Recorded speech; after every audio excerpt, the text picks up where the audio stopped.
Teoria de Schrödinger, quarta parte, onde vamos apresentar uma aplicação da equação de Schrödinger no poço quadrado infinito. Então vamos considerar um potencial desta forma, que é representado nesta figura. Esse potencial é zero nesta região entre 0 e A, e infinito em 0 e em A. E a equação de Schrödinger, independente do tempo, é dada desta forma aqui, onde o Vx é o potencial, e no lugar desse potencial nós vamos colocar este dado aqui. Ou seja, vamos considerar que no interior do poço, 0 menor que x, x menor que A, o potencial é nulo, que é o que está dizendo aqui, e na região fora do poço, o potencial é infinito. Em consequência, dentro do poço o potencial é zero e fora é infinito, não vai existir função de onda fora do poço, porque aqui a energia é infinita, tanto do lado esquerdo como do lado direito. Então, para x menor ou igual a zero, a função de onda é zero, e para x maior ou igual a zero também, a função de onda é zero. Então, a equação de Schrödinger cai nesta equação aqui, onde substituímos o potencial dentro do poço por zero. Então, dentro do poço, que é o que nos interessa calcular a função de onda, é dado por esta equação. Fora do poço não interessa porque já sabemos que a função de onda fora do poço é zero. Então, esta equação ela é muito semelhante à equação da corda, que nós resolvemos na aula passada. E nós vamos observar que vamos encontrar também as funções de onda muito semelhantes às funções de onda de uma corda esticada presa nas suas extremidades. Podemos jogar o 2mh cortado para a direita, fica nesta forma que está aqui, que é a forma que nós vamos resolver. Vou definir essa constante k ao quadrado como sendo esse termo que aparece aqui, de maneira que o k é dado por isso. Então, a equação de Schrödinger ficou reduzida a esta expressão que está aqui. E se nós lembrarmos lá de Física 2, onde nós estudamos oscilador harmônico simples, verificamos que esta equação aqui tem a mesma forma da solução do oscilador harmônico simples. Muito bem, então a solução é desse tipo. Φ de x é uma combinação linear, uma solução de seno e outra solução de cosseno. Tanto o seno como o cosseno são soluções dessa equação. E a condição de contorno é que em 0 e em A, a função de onda é nula.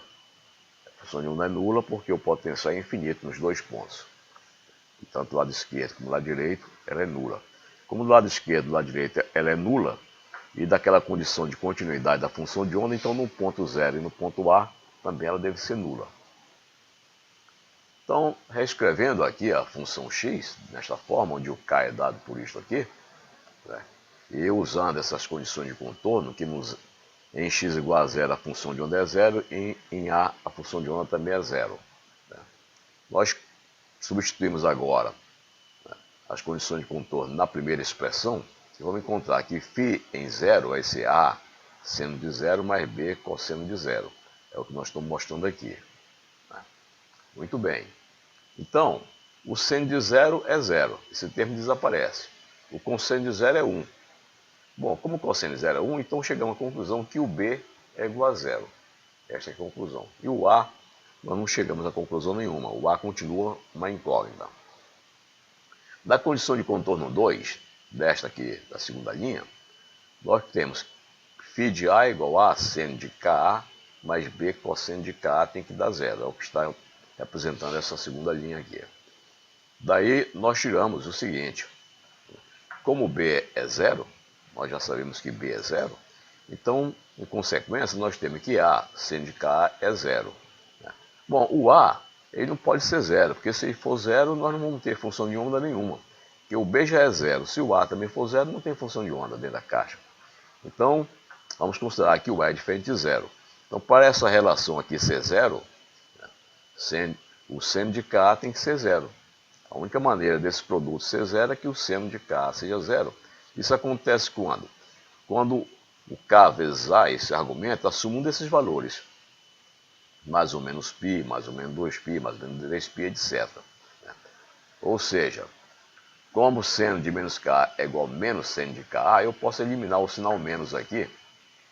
Posso eliminar o sinal menos porque eu tenho dessa conclusão aqui. E escrever que o K é simplesmente Nπ sobre A, onde o N pode ser 0, 1, 2, 3, etc. É claro que quando o N for zero, quando o N for zero, vai dar tudo zero. Então também não teria a função de onda. Depois nós vamos usar o N a partir do número 1. Tá? Então, como o K vale isto aqui, né, eu tiro agora o valor dessa energia. Elevo ao quadrado, tiro o valor de E. Então, E é dado por essa expressão que está aqui. Ó. Então, observe que a energia é dado por essa constante, que é o H, constante dividido por 2π, π ao quadrado, 2m ao quadrado vezes n, onde n é o número inteiro. Então, como n é o número inteiro, a energia que aparece aqui é discreta. Então, para cada modo de vibração da corda que nós tínhamos lá, nós tínhamos um n lá. E aqui, nós dizemos que para cada estado de energia desse potencial, para cada estado n de energia desse potencial, nós temos uma energia. E como n é inteiro, então a energia aqui é discreta. Então, estou representando aqui, esquematicamente, os vários níveis que saem dessa expressão. Tem um para n igual a 1, n igual a 2, 3, etc. e assim vai. Temos infinitos níveis de energia para esse potencial que é infinito em zero e em A. A função de onda é dada por essa expressão. Disse de n, A seno nπ, A sobre x. Onde para cada n nós temos uma função de onda n correspondente a essa energia é n. E precisamos determinar quem é o A. Não conhecemos ainda. Bem, o A nós vamos tirar da condição de normalização da função de onda. Como esta função de onda tem que ser normalizada, nós fazemos aqui. Integramos de menos infinito a infinito. Era o produto da função de onda pelo seu conjugado, que tem que dar 1. Né? Substituindo esses valores aqui da equação amarela nesta equação de baixo, temos isto. Né? De maneira que a estrela vezes A dá norma de A ao quadrado, seno disso que está aqui dentro. O seno dessa função, a integral do seno ao quadrado, é fácil de resolver. Então, resolvendo essa integral, dá A sobre 2. De maneira que, substituindo A sobre 2 pela integral, nós temos que o A é raiz quadrada de 2 sobre A, onde A minúsculo é a largura do poço. De maneira que, finalmente, nós temos que a função de onda do estado n é dada por essa raiz quadrada, que é a constante de normalização da função de onda, vezes seno de nπ A sobre x. Então, nós vemos aqui que para cada n, nós vamos ter uma função de onda diferente, né? que são soluções da equação de Schrödinger para este potencial aqui do poço infinito. Bem, vamos agora verificar graficamente como são essas funções. Então veja, quando n é igual a 1, esta função tem esta forma aqui, a psi de 1. Observe que ela começa em 0 e termina em A, onde é 0 também. E não corta a base do poço. E a energia para n igual a 1, correspondente a esta função de onda, é dado por este valor que está aqui. Bom, para n igual a 2, nós temos essa função azul. Essa função azul ela corta a base do poço bem no centro. E a energia 2 é dada por essa expressão que está aqui. Então observe como na corda, esta primeira não corta a base do poço e a segunda corta uma vez, bem no centro, exatamente como ocorreu na solução da equação da corda esticada, presa nas duas extremidades.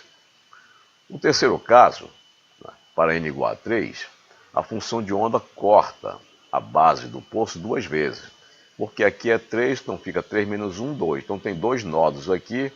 Como aqui é 2, 2 menos 1, 1, só tem um nodo. Como aqui é 1, 1 menos 1 é 0, não tem nenhum nodo. E a energia total da partícula, nesse estado n igual a 3, é dada por essa expressão aqui. Vocês lembrem-se que a densidade, a probabilidade de encontrar a partícula é proporcional ao quadrado da função de onda. Então a probabilidade maior de encontrar a partícula é aqui no centro.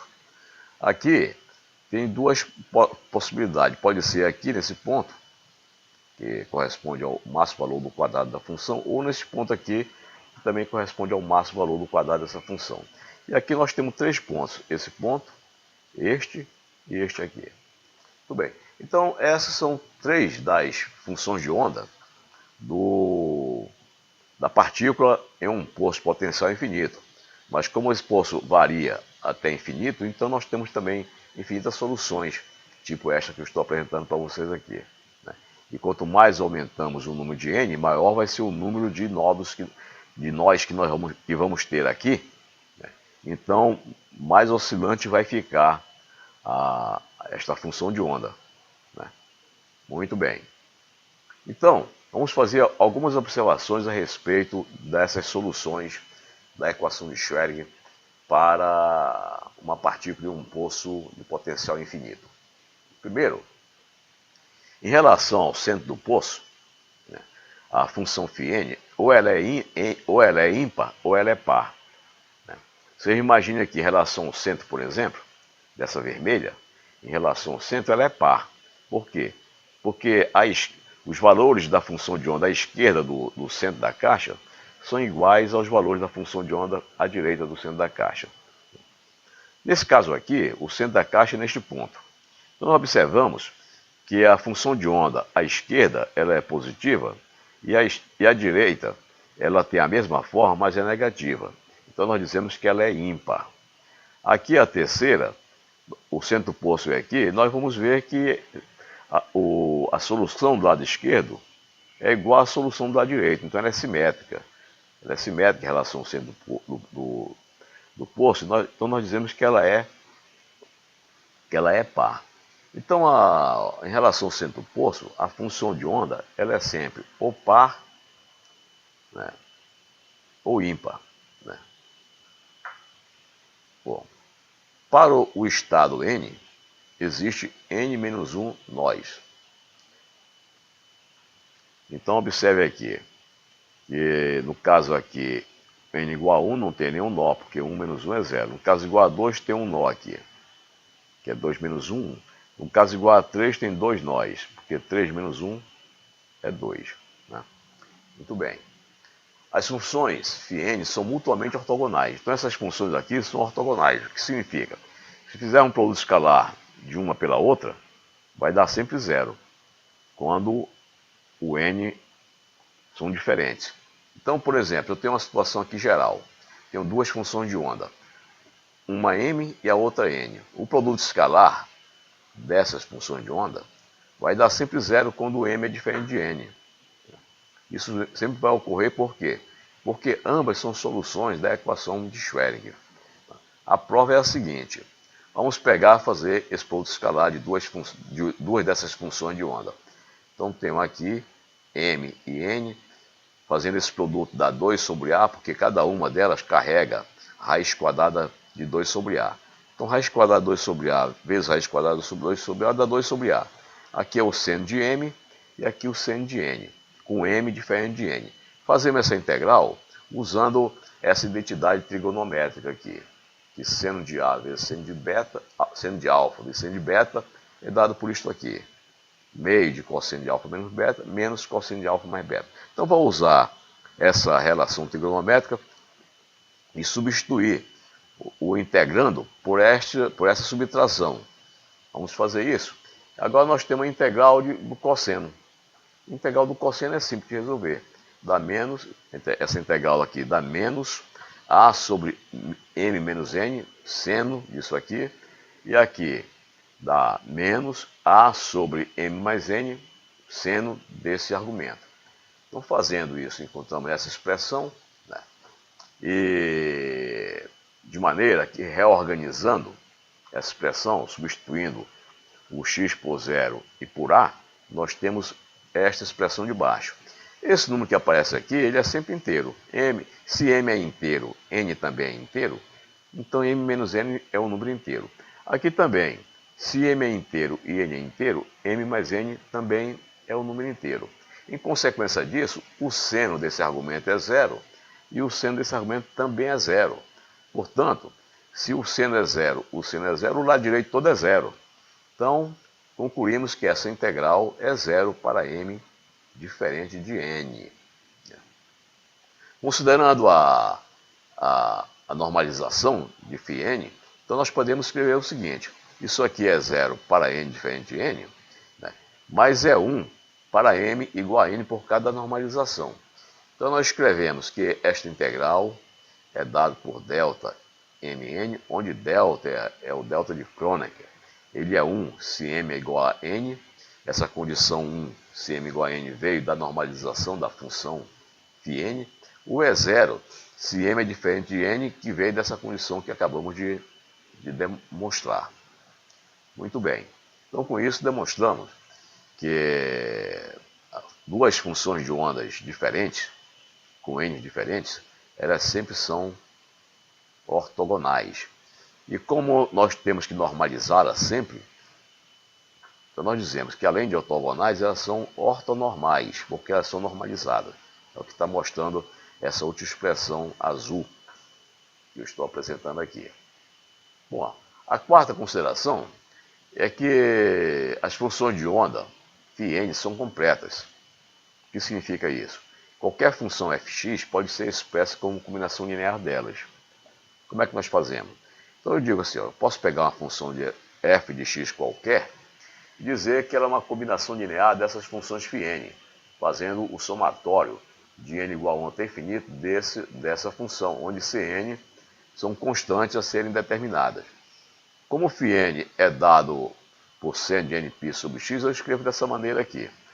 Raiz de 2 sobre a, Cn, seno nπ sobre a x. Então, qualquer função, ela pode ser escrita em termos das funções da solução, que são soluções da equação de Schrödinger para este potencial aqui do poço infinito. Como é que nós determinamos essas constantes? Isso aí nós aprendemos na álgebra linear. Nós escrevemos, multiplica o lado esquerdo da função f de x por φm estrela, como estou fazendo aqui. Tanto o lado esquerdo desta função como o lado direito. Então, multiplicando o lado esquerdo fica desta forma, e multiplicando o lado direito por φm estrela, esse lado direito fica desta forma aqui. Como o somatório é em n, o m aqui é fixo, eu posso pegar esse m e jogar aqui para dentro do somatório, não altera nada. Como o Cn aqui é uma constante, eu posso passar por cima dessa constante, colocar aqui. Então eu tenho esse produto. O φm estrela vezes a função x, f de x, é igual ao somatório desse produto. Agora eu posso integrar os dois lados. Integrando o lado esquerdo, eu tenho isso que está aqui. Integrando o lado direito, eu posso passar a integral para dentro do somatório, integrar só as duas funções aqui, então fica assim. Só que essa integral de φm estrela com φn eu conheço o que é. Eu já sei que essa integral dá o delta de Kronecker, de mn. Ou seja, quando m for igual a n, dá 1. Quando m for diferente de n, dá 0. Então eu posso escrever que essa integral é igual a esse somatório aqui. Delta, substituindo a integral por delta mn. Muito bem. Mas eu sei também que esse delta mn, ele é 1 se m é igual a n, e é 0 se m é diferente de n. Significa o quê? Que todos os termos desse somatório em que m é diferente de n desaparecem. Vai ficar apenas o termo em que n é igual a m. Então, por isso, nós dizemos que essa integral é igual a Cm. Ou seja, o coeficiente que aparece aqui esse coeficiente que aparece aqui, que eu estou escrevendo aqui, nada mais é do que a integral dessa componente φm, estrela, vezes a função geral, a função total. Então, se eu quero saber quem é esse componente, eu pego, vamos supor, eu quero o componente C de K. Então, o que eu faço? Eu boto aqui a função estrela psi de K, vezes a função f de x, integro. Esse valor vai dar o C de K. No caso aqui, o C de M. Muito bem, então com isso nós sabemos determinar o valor dessa constante que nós usamos aqui para expandir a função f de x, né, em termos das funções psi_n de x, que são soluções desse potencial do poço infinito. Bom, então, em modo geral, essa constante Cm é dada pela integral de psi_m estrela de x, f de x. Então, qualquer que seja essa expansão que nós fizermos, para uma função qualquer, f, nós determinamos essas constantes da forma que está aqui. Bom, eu vou fazer agora uma analogia disto aqui com os vetores. O que é isso aqui? Isso aqui é o produto escalar da função psi_m com a função f de x, que nos dá essa componente.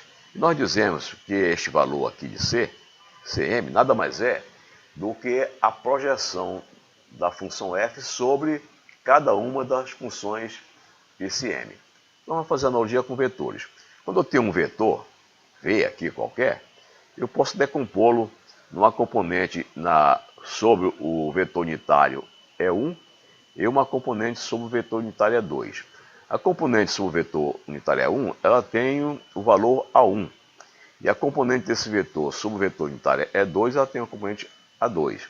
E o vetor E1 e o E2 são vetores unitários na direção horizontal e na direção vertical. Ou seja, o vetor E1 tem essa direção e o modo dele é 1. O vetor E2 tem essa direção e o modo dele é 2.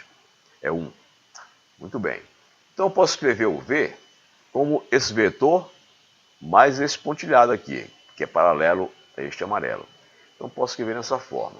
E eu sei que o vetor unitário E1 e o vetor unitário E2 são ortogonais. Como eles são unitários, então eles são ortonormais. Então eu posso escrever que o produto escalar dos dois vetores aqui, E1 com E1, E2 com E2, dá 1. E o produto escalar de E1 com E2 dá 0, porque eles são ortogonais.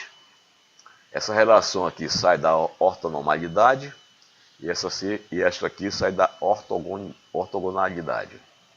Então, aqui porque são ortonormais e aqui porque são ortogonais. Muito bem. Agora vejam, eu vou pegar, multiplicar, fazer o produto escalar de V por um desses vetores aqui, por exemplo, pelo E1. Então, se eu fizer da mesma maneira que eu fiz lá na função de onda, eu vou pegar agora, multiplicar o vetor total por E1, produto escalar. Quando eu faço isso, eu vou ter do lado direito A1 é 1 vezes escalar E1, mais A2 é 1 vezes escalar E2. Esse E1 escalar E1 dá 1, dessa relação que está aqui. O E1 escalar 2 dá 0. Então nós temos isso aqui é 1, isso aqui é 0. Portanto, esse A1 que aparece aqui nada mais é do que a projeção de E1 de V sobre E1. Esse produto escalar aqui. Então A1 é o produto escalar de E1 com V. O que significa aqui na figura? Ora, aqui na figura significa o seguinte: o vetor V é este, o eixo do E1 é este aqui. O que é A1? A1 é este comprimento, daqui até a ponta do vetor. É este comprimento. O que é esse comprimento? É a projeção vertical aqui, ó.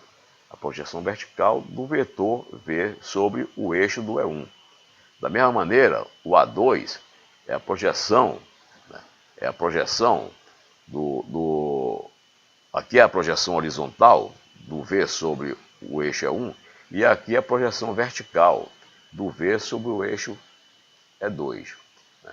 Então, por isso nós dizemos que o Cm é a projeção da função f de x sobre a função psi de m. Por quê? Porque o Cm é dado por esse produto escalar. Da mesma maneira que o A1 é dado por esse produto escalar aqui, do vetor total sobre a componente A1. Aqui é da função de onda total sobre a componente psi de m. Fazemos também o mesmo procedimento para o vetor 2. Multiplicamos a esquerda pelo vetor E2, dá isso. Esse termo aqui é 0 e esse termo aqui é 1, portanto o A2 é simplesmente produto escalar de E2 vezes o vetor V. Então com isso é fazer uma analogia, ou seja, quando nós escrevemos um vetor V, né, em termos de dois vetores unitários ortogonais, como nós fizemos aqui, o termo que aparece A1 e A2 aqui nada mais são do que a projeção do vetor V sobre E1 e do vetor V sobre E2, ou seja, o produto escalar do vetor V com E1 e do vetor V com E2, como apareceram aqui. Então, quando nós temos uma função de onda qualquer, expandimos em termos de uma função de onda, das funções de onda que saíram da solução da equação de Schrödinger, né? Então, simplesmente, cada termo da expansão representa a projeção dessa função de onda total sobre cada componente representado pelas funções de onda que são solução da equação de Schrödinger. Bom, qual é o significado de Cn, dessa constante que nós utilizamos aqui na expansão de uma função qualquer em termos das funções que são solução da equação de Schrödinger? Bem, vamos fazer o seguinte.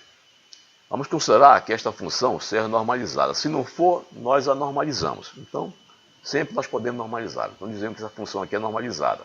Ou seja, que essa integral é igual a isto aqui, que é igual a 1. Agora, substituindo aqui o valor de f em termos das funções que são solução da equação de Schrödinger, nós temos isto. Bom, agora eu posso colocar todo esse somatório para o lado de fora da integral, fica essa forma que está aqui. Bem, essa forma que está aqui, nós sabemos como é o comportamento dessa integral em azul. Né? Essa integral em azul nada mais é do que o delta de Kronecker. Vou substituir aqui, eu tenho somatório. Como esse delta de Kronecker é 1 quando m é igual a n e 0 quando m for diferente de n, todo o somatório em m desaparece, com exceção quando m é igual a n. Então sobrou daí só o somatório em n. Então nós estamos dizendo que o somatório em n desse produto, do conjugado de Cn pelo Cn é igual a 1. Né? Ou seja, o somatório de n em 1 infinito de Cn ao quadrado é igual a 1. Então, quando nós expandimos essa função f, né, em termos das funções que são solução da equação de Schrödinger, o somatório do quadrado, do modo ao quadrado dessas constantes dá 1. Dará sempre 1. Bem, então vamos fazer o seguinte. Vamos guardar essa informação e vamos voltar aqui para o hamiltoniano do sistema, né, que é dado pela energia cinética mais energia potencial. Se eu aplicar este H na função de onda, vou ter o E vezes a função de onda, ou seja, essa função de onda é uma autofunção do hamiltoniano H, deste operador, e o E é um alto valor do mesmo operador. Agora eu vou escrever a solução, uma função qualquer, f de x, como uma combinação linear das funções πn que são solução dessa equação de Schrödinger. Vamos fazer isso. Bom, então o valor esperado do hamiltoniano vai ser o quê? Vai ser a integral de f estrela h vezes f, onde o f é essa função geral. E nós queremos saber qual o valor esperado do hamiltoniano h para essa função de onda geral aqui. É dado por essa expressão. Como é que nós fazemos agora? Eu vou substituir o valor de f aqui nessa equação. O f é dado por essa expressão que está aqui. Eu vou pegar essa expressão e colocar aqui dentro do integrando. Ficou assim. Esse somatório, aqui o h, o segundo somatório. Esse somatório aqui é o conjugado do segundo. Então aqui entrou o estrela no C e o estrela no πcm. Vou rearranjar isto aí, de maneira que o hamiltoniano venha aqui para dentro. Como aqui é uma constante, esse operador passa por cima dessa constante. Esse operador tem uma parte aqui que é diferencial e uma parte que é um escalar. Mas como isso aqui é constante, o operador que é diferencial ele pode passar por cima da constante e atuar diretamente em cima de φn. Então nós temos uma expressão como esta. Agora só que o H aplicado em φn nós sabemos. Esse termo aqui, H aplicado em φn, nós tiramos daqui. Ó. H aplicado em πcn é dado pela energia vezes H aplicado em Pc de x é dado a energia por Pc de x. Então aqui como a função é Pc de n, então vai ter o En aqui. Então nós vamos substituir H πcn de x por En πcn de x. Fica desta forma que está aqui agora. O En é uma constante, não depende de x. Então nós podemos tirar de dentro do integrando. E fica dessa forma aqui. Agora esse integrando é conhecido. Nós sabemos que isso aqui nada mais é do que o delta de Kronecker. Isso aqui é o delta de Kronecker, substituindo aqui, nós temos esta forma. Como o delta de Kronecker é 1 se m é igual a n e 0, se for diferente, né? Desses dois somatórios só sobrevive um, que é o somatório em n. Então o H ficou escrito desta maneira aqui. Então observe que o valor esperado do H é dado por esse somatório, onde aqui aparece o Cn ao quadrado vezes o En, né? O somatório em todas as energias. Então, para o valor esperado, todas as energias do sistema contribuem, cada uma com um certo peso. Qual é o peso de cada uma? É esse Cn ao quadrado. Agora nós vimos aqui anteriormente, que o somatório de Cn ao quadrado é 1. O somatório de Cn ao quadrado é 1, ou seja, o Cn ao quadrado é sempre um número menor do que 1, e o somatório dá 1. Então isso aqui pode ser pensado, o Cn ao quadrado pode ser pensado como uma probabilidade, uma vez que o somatório dá 1. Então cada termo desse pode ser representado por uma probabilidade do sistema estar no estado N. Então vamos voltar aqui para a nossa expressão do valor esperado. Então nós vemos que o valor esperado desse hamiltoniano em termos dessa função geral aqui é dado pelo somatório, né, de Cn2 ao quadrado vezes N, ou seja, pela contribuição das energias de todos os estados. E cada estado vai contribuir com este valor aqui, Cn2.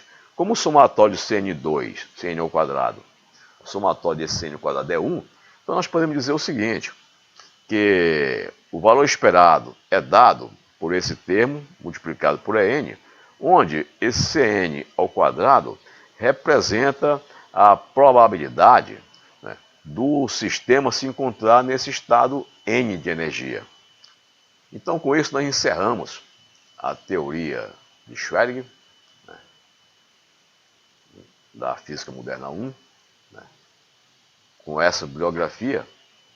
E, ao encerrar esse tópico, teoria de Schrödinger, nós encerramos também, né, as aulas da disciplina Física Moderna 1. Obrigado a todos que participaram desse esforço conjunto até hoje. Até a próxima disciplina.